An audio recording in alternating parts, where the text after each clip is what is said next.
Next up, we will be hearing from Aparna, and here is what we got ahead for us. To all non-Black people of color, it's time to speak up against the anti-Blackness in your communities. For this frank conversation, moving beyond, founder Aparna will discuss ways that non-Black team members can support Black leadership of their communities through education and recognition. Aparna works at the intersection of D&I and the organizational design. In 2015, she launched, and I'm going to ask you if I'm pronouncing this right later. I hope it's fee-r-kee. Firki India's first online teaching educational platform, supporting 1 million educators. In its first year, in 2019, she launched Future for Us, a platform to advance women of color at work, and grew a professional community of 11,000. Please welcome our speaker and our moderator, our very own Meg Alexander. Welcome both. Thank you so much, Hunter. Aparna, I know we are really eager to dig in on today's conversation, and we only have a little bit of time to do that. But before we dive in to some of the questions that I wanted to ask you, could you share a little bit more about yourself and your career journey so far? I know Hunter kind of touched on some high points, but I want to make sure that our audience has an idea of the amazing, the amazing speaker that we were able to find for today's session. So please let us know, tell us a little bit more about your career journey. Oh my gosh. Yeah. Thank you for asking. Hi, everybody. And thanks to you all for inviting me to share my journey with you. So I would say my career journey really starts in 1999. I'm going to take it back a little bit. And it's the year that my family immigrated to the US, and we moved to a really small town in Illinois. And what I remember the most from that period of my life is being the only Indian South Asian kid in my school whose parents were not doctors, right? And in this small Illinois town, people all often thought I was either Black biracial or a Latina. And those early years, right, rightly shaped me and how I saw the United States. And those early experiences led me to become a public school teacher. And it was for, I would say, one scary, glorious year in Chicago. I taught in a predominantly Latino elementary school with, of course, all white teachers and a principal that loved sending kids to detention, right? And we're talking kids under 10. And I really wasn't into that at all. And I certainly wasn't sending any of my kids whose parents I knew worked third shift at a factory to detention for being late. And so I kind of just, as a teacher, moved my own bell schedule. And if there are any teachers who are watching this live stream, you know what happens next, right? You get pink slip, which is a nice way of saying you don't have a job at that school the following year. And so I came out to the West Coast, to the University of British Columbia, to study decolonizing pedagogy. And I wanted to say that I was into DEI long before it became this cool, sexy thing, before it was desirable. And I spent all of my 20s in education, and helped start some of the earliest college and career programs here in South King County, which is incredibly diverse. And then I moved to India to start Firki, which is India's first online teacher education program. And in the last 3 to 4 years, I've kind of slid sideways into a career in DE&I, and specifically around DEI data and tech. And the work that I do today is leaning hard into the data to create equity and inclusion. But I will say that in many ways, I'm still advocating for the same things that I was advocating for when I was 21 years old in 2006 as a first-year teacher, right? Which is for companies to mirror their communities, for leaders to better reflect their organization's diversity, for cultural relevance, for expanding the scope of what's normal, and not waiting for leaders to feel the aches and pains before creating policies and practices that actually benefit their people, their employees. It seems so kind of matter of fact to hear you say that, yeah, you should have these things in place before there's a problem, but it's such a difficult concept apparently to kind of bring home for a lot of people. And you're right, DEI is getting this kind of like, hot and sexy moment right now, but it's so gratifying to me to see, something that we've all, like so many of us have been working on for a while, see it explode in the mainstream, and then also see those people who've been in the industry for a while be able to like kind of hit the ground running and show even an even wider audience, what we've been talking about, why this is so important. And actually, I loved the topic of today's session because, I feel like as someone who's part of, the white community, I don't necessarily know about what happens, if there's any, different interactions between, different people of color that come from different cultural backgrounds, whatever. And so I found this a really interesting topic to dig into. And one of the things that I was researching with when I was prepping for today was talking about the unconscious anti-Black biases or prejudices that non-Black people of color can come across. So could you share with us a little bit about, what some of the more common examples of that are and, how we can go about correcting that unconscious bias? Yeah. Okay, so I have to say that the word unconscious bias and trainings around that have become so freaking buzzy in the last couple of years. And I'm gonna save everybody in the audience thousands of dollars. Like, please don't invest money in unconscious bias trainings. They have about the same amount of impact that going to like a boot camp class does if you only go twice a year. Right? Which is to say, not a whole lot. So how do we correct for unconscious bias, right? Like we have to make something conscious before we can take action. And I'll offer a framing around privilege here. So if we have any ounce of privilege, right, be it able-bodied privilege or age privilege, race certainly it offers that to us. Being born in a high-income country offers that to us, right? Like these privileges are totally unearned. Like I didn't choose to be an able-bodied person. And they're often socially overvalued, which means like they're automatically accepted with no questions asked. So in all of the areas where we have privilege, we have to work intentionally and very consciously to understand the experiences of people on the other side. So I want to answer your question, not from a place of theory, but really from like a place of lived experiences. When I worked as an educator, I saw a lot of my colleagues have this attitude, which I'll just call like, it's good enough for those kids attitude, right? Which is, while we have like really incredible ambitions for our kids, our families, our colleagues, what we imagined for Black students was like low paying airport jobs. And in my mid-20s, I was constantly fighting other adults around their expectations. Like, why are our ambitions for our Black kids different than our ambitions for non-Black kids? And that shows up in corporate America as well in spades. And it looks and sounds a lot like not promoting people, telling people they should be really grateful for the job they have, the salary they earn, right? Like we've seen a million memes about this. Another kind of sort of unconscious bias or prejudice is around skin color. And we have to recognize it, right? We have to make it conscious to take action on it. So like we all know that skin pigmentation evolved based on geography, right? Where our ancestors came from, but it's such a facet of anti-Blackness, right? Colorism. And a preference for lighter skin color. And as non-Black people of color, especially South Asians, I come from India, we love using skin whitening creams. There are umpteenth ads for skin whitening creams for every part of your body. And we've been told since our childhood that we need to stay out of the sunlight to not get darker.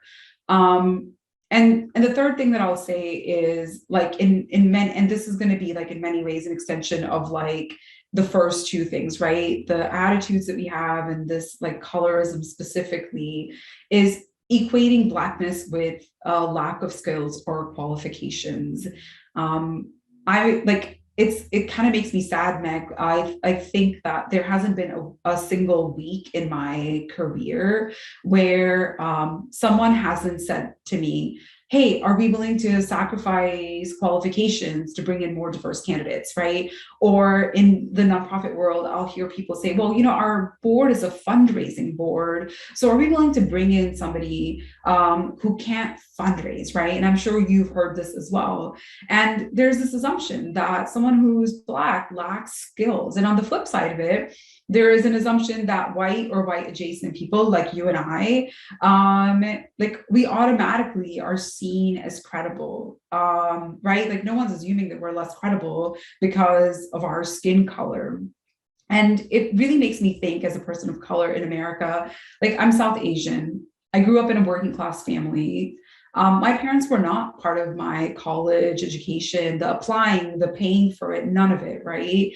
But in my professional life, despite the fact that I grew up in poverty, no one ever questions my credentials. Literally nobody questions it, right? And especially if they know I'm South Asian, they're like, well, of course, your community values education. And I'm here to tell them like, well, like maybe, but my parents told me that I had to figure it out on my own. So in a lot of ways, my experience actually mirrors a lot of like low-income communities of color in the United States, right?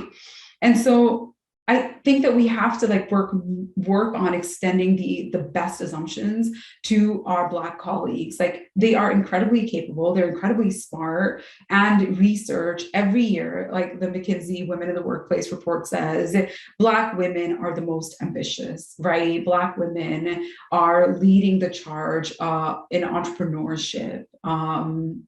And yeah, like what is it going to take to start noticing that about our Black colleagues? And finally, like understanding that they're normal, whether it's the language, speech, clothing, worldviews, it doesn't have to align with our sort of white dominant sort of workplace norms, right? I think a lot of the ways in which us, like not Black POC, have succeeded is by parroting white dominant norms. It's how we dress, how we talk, like how we do our hair. And I think it's 2022, like we can stop that. Right? Like we can stop that, and we can just say that the range of what's normal is really broad, and it doesn't have to be defined by a white normal. Yeah, it is kind of, especially once you take a step back and look at it from anywhere outside of like kind of the white perspective, right? That idea of like what's professional has always been from a white perspective. It's almost always been from a white male perspective. Right. So I mean, like I remember being in law school and hearing about how, well, yeah, a suit is what's appropriate for court, but don't be surprised and always pack a skirt with you, because there are some judges that will not speak to a female attorney wearing pants. Yeah. This was in 2009. That's insane. That's insane. Bonkers. Well, and it's one of those things that like until you step back, especially like I said, like especially being somebody who is from the dominant culture, if you don't take a step back and think to yourself about like, wait, why is that not professional? Why is that not? Why is wearing your hair a certain way like not okay within like professional context? Yeah. And as I was listening to you talk about some of the kids that you had taught, it really does take a certain kind of gall to like place really, really subjective limitations on a person, and then somehow be like, have the temerity to be disappointed just because that kid fails to meet your definition of success. It's one of those very odd, like kind of cyclical, self-fulfilling prophecy sort of things that, need to really be looked at closer. Do you feel like it was that this idea of, kind of consistently trying to question that bias or investigate ourselves, do you think that it's something that needs like 100% focus 100% of the time? Do you think this is something that kind of waxes and wanes for people? Or is it something that we really should do a better job of maybe not going, so like hard in the paint and kind of pacing yourself better to really take this look at everything as you come across it?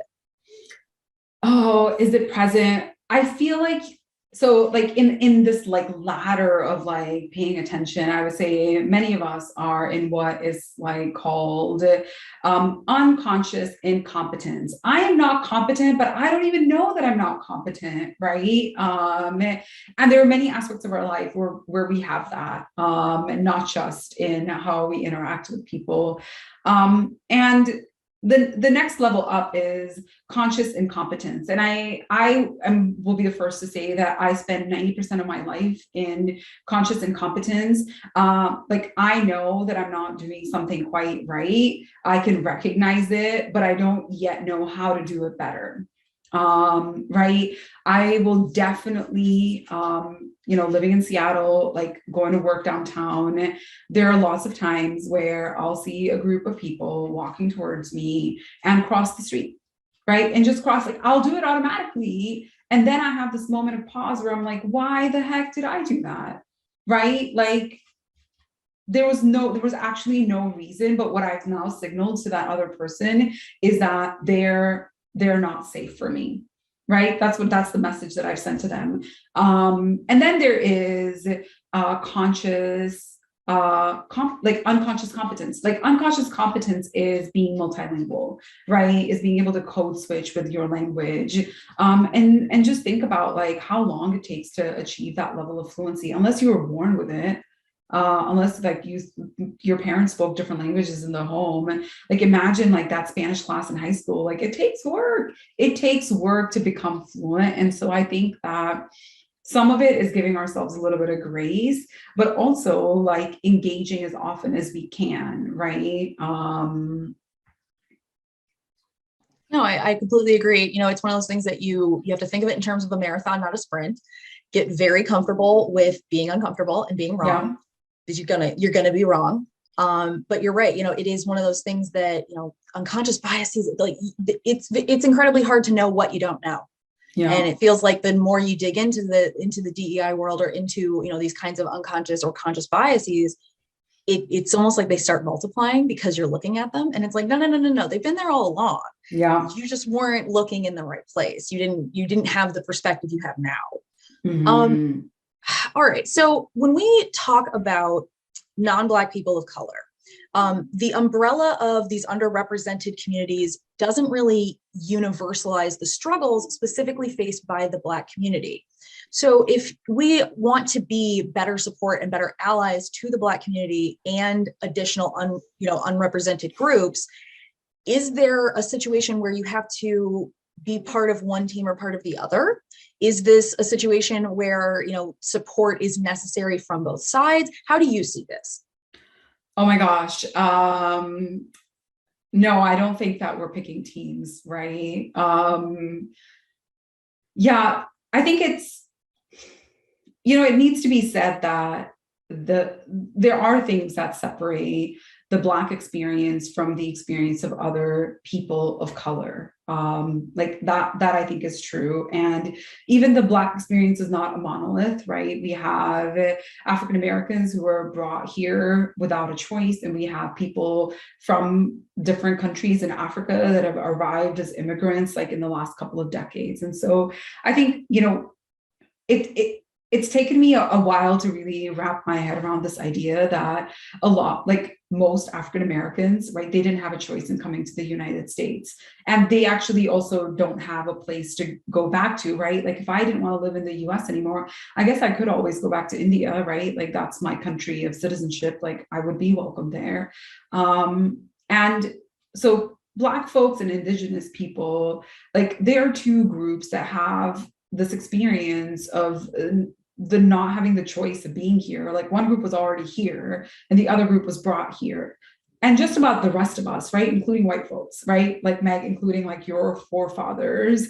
Oh yeah, I'm not from here. Most Americans aren't from here. Most Americans are not from here, right? And so when we define American to mean white, right, which is like another sort of way of using language, coded language, is America equals white. America doesn't equal white. America equals like everybody that's chosen to be here, and also the people that didn't have the choice to be here.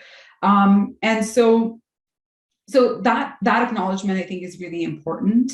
And that, once you acknowledge it and like you really wrap your head around that, it can help you become aware of other things, right? And so then it helped me become aware of the fact that like most white and white identifying or white adjacent folks don't have any Black friends, right? And when I say don't have any Black friends, I mean like deep bonded relationships, not like there's a coffee guy I like at my local Starbucks, right? Like that is not your friend. That is a person that you interact with, right? That you do not have a bonded relationship with. So because we live in this like super segregated world, I mean, I live in a pretty diverse part of Seattle, but I have not seen a single Black family. I've seen like people like that are Eastern European, people that are like all varieties of like South Asians, but I have not seen a single Black family, right? So we live in a world that's pretty segregated, geographically segregated, in our workplaces it's segregated, and we're just relying on lots of stereotypes, lots of media representation, like xenophobia of our families and our cultures to make sense and to like inform how we should interact with or approach Black folks. And so I want to offer maybe 2 or 3 tips on like how I show up personally, like what does allyship mean to me?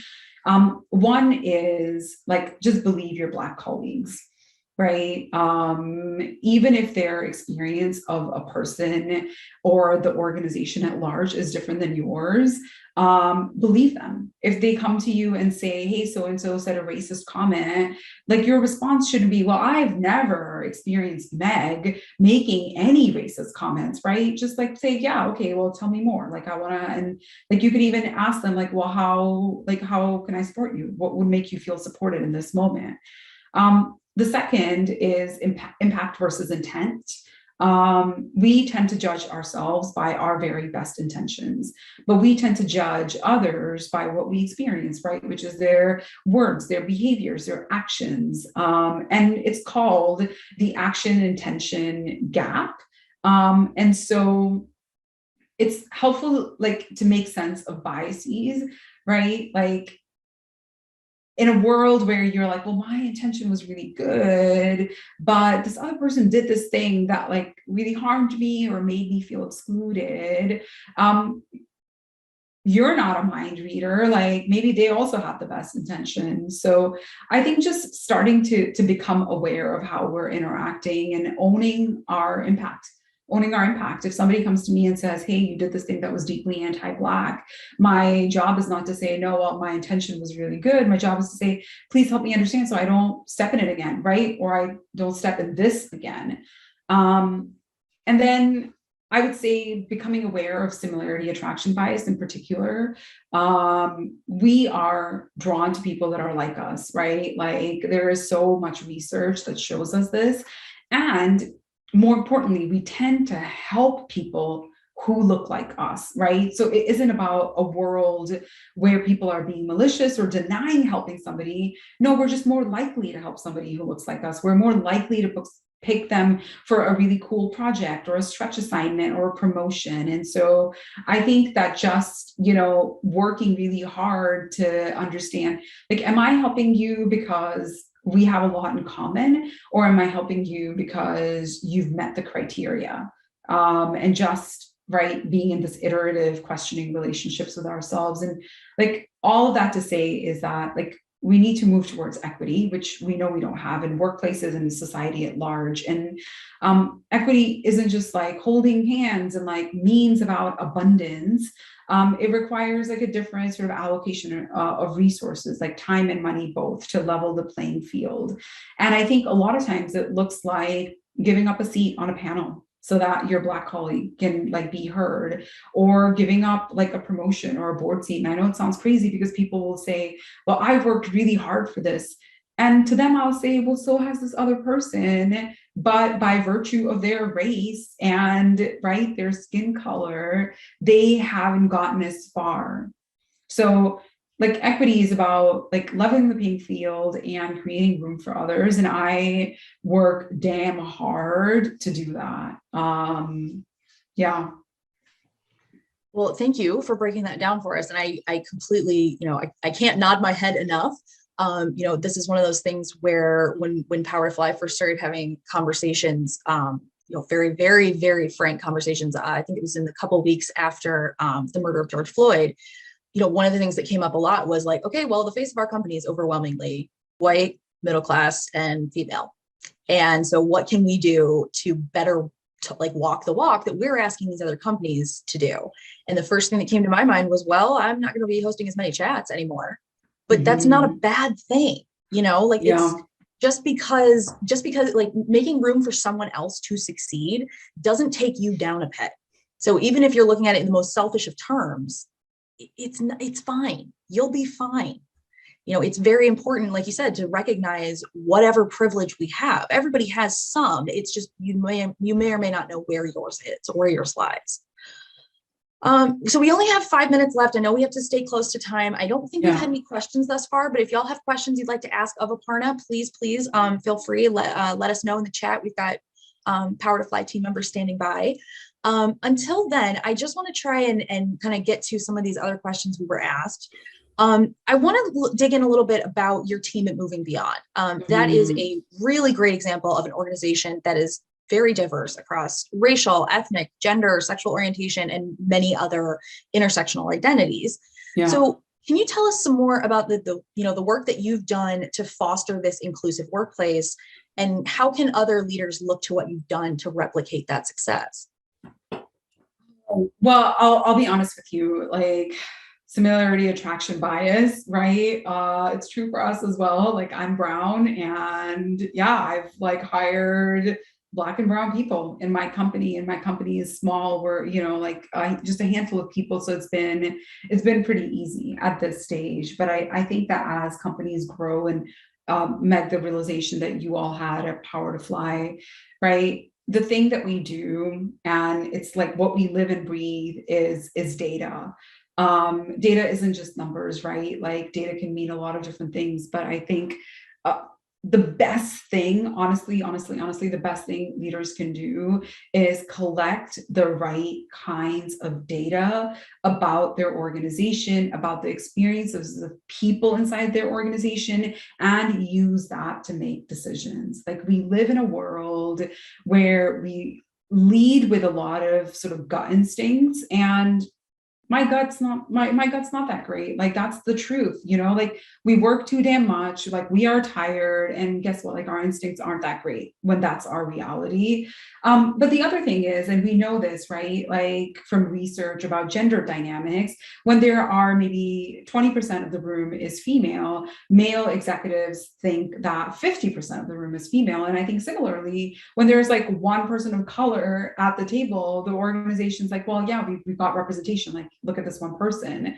And so what data does is it offers you a little bit of objectivity, so you can really like see, yeah, what does our leadership look like? What are frontline, what does that look like? And not just around racial diversity, but also like gender, like LGBTQIA, like immigrant, lots of other identity groups. And finally, like ground your organization's effort in like employee voice, employee experience. Like people will tell you what they need to feel successful, and our job as leaders and founders, it's to just listen. Like we have to do that, and it's painful and it's hard, and it makes our days longer, but I think in the long run it makes us better. Well, and when you stack it against the amount of uncertainty, insecurity, self-doubt, the extra work. I mean, like the black tax is a real thing, and it's, excuse my French, it's bullshit.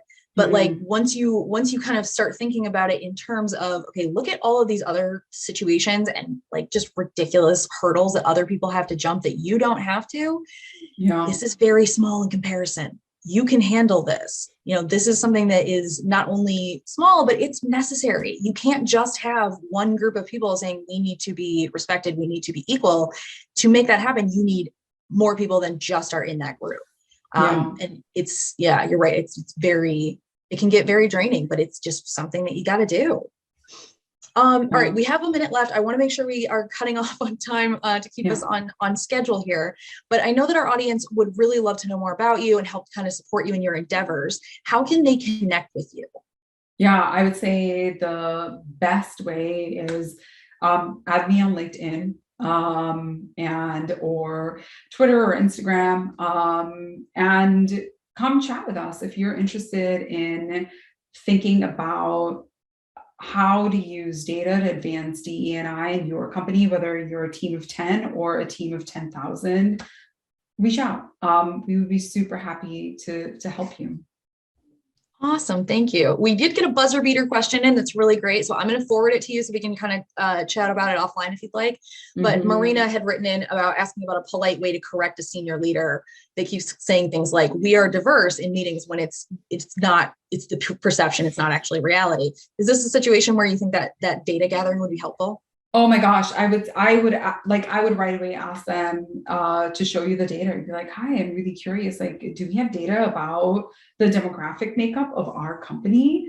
Right? Like, you should have it. Yeah. Ask simple questions, lead from that place of empathy and kindness and respect.